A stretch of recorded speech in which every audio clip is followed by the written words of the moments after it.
That was really random.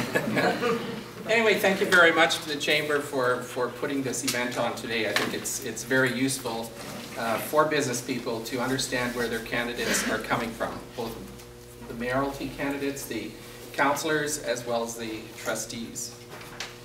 I want to talk about several things, and one of them has to do with how does council support business in this community.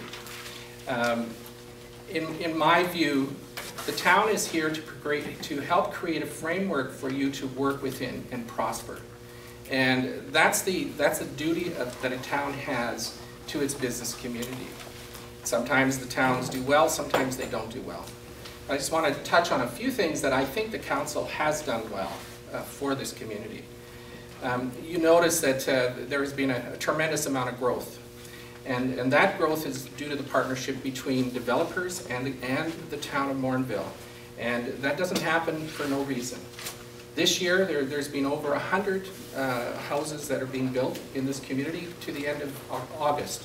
So that gives you an idea that even though the economy is down, there's still growth in this community.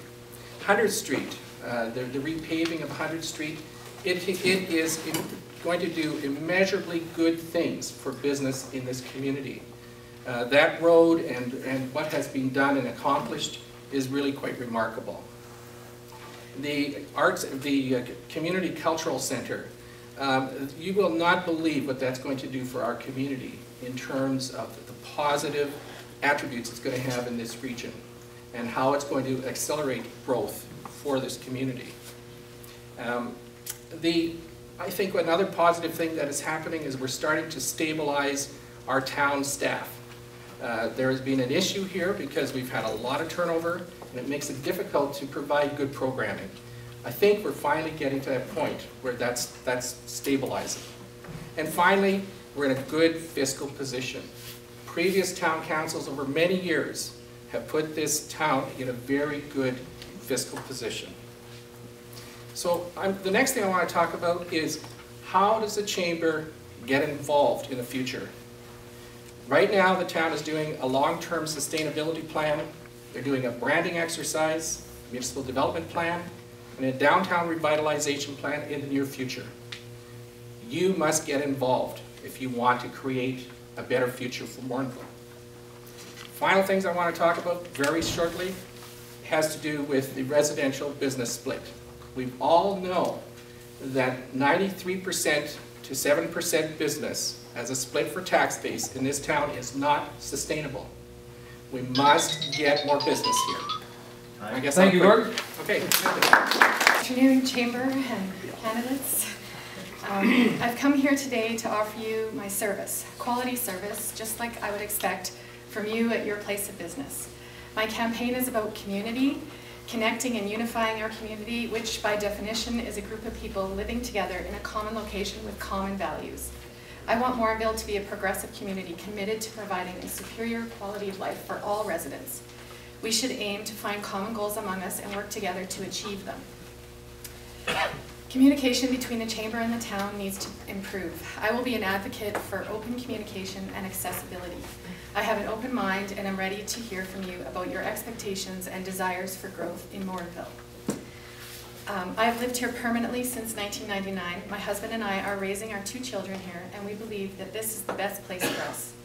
We represent the average in Morinville, young families, but I believe all residents have similar expectations for our community.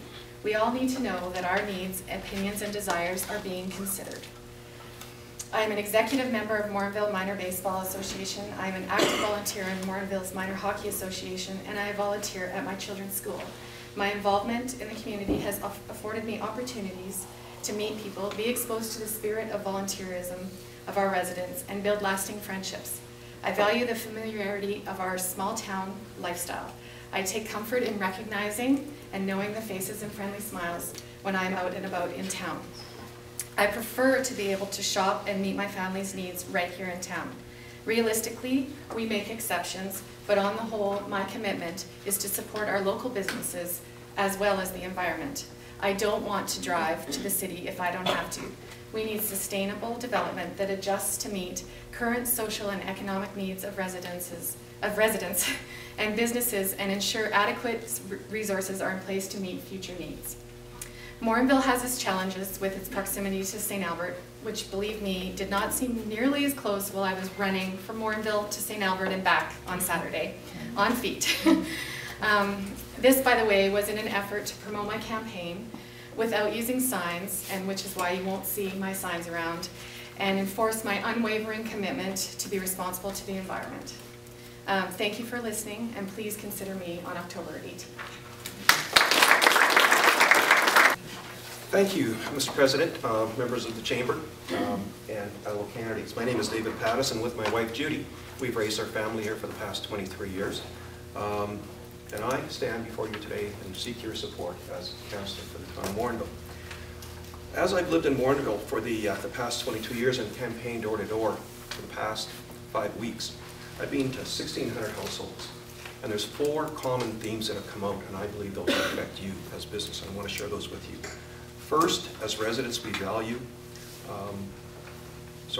first, as residents, we want to know what we receive as value for the taxes and fees that we pay for services. Okay. Second, we want to live in a safe community. On this, we develop our feeling of neighborhood and social responsibility. Third, economic development. I've been a member of the Economic Developers of Canada since 1987. Economic development is important in setting future direction for our growth. It is a source of which we look at new residential, industrial, commercial, institutional, and recreational opportunities. I have visited almost 2/3 of the households, and residents have said to me that you, existing businesses, are the best ambassadors to attract new business into this community. So I believe the town, and I know Joe is representative, council representative on your chamber, but the town, it's incumbent for them to work with you to attract new businesses. Fourth is planning. And planning involves looking at what are the opportunities to add new areas into our community and enhance existing areas within our community. So, having said that, given these themes, what really are you voting for on October 18th? One, I believe I offer open communication. This means listening to residents and businesses and then responding.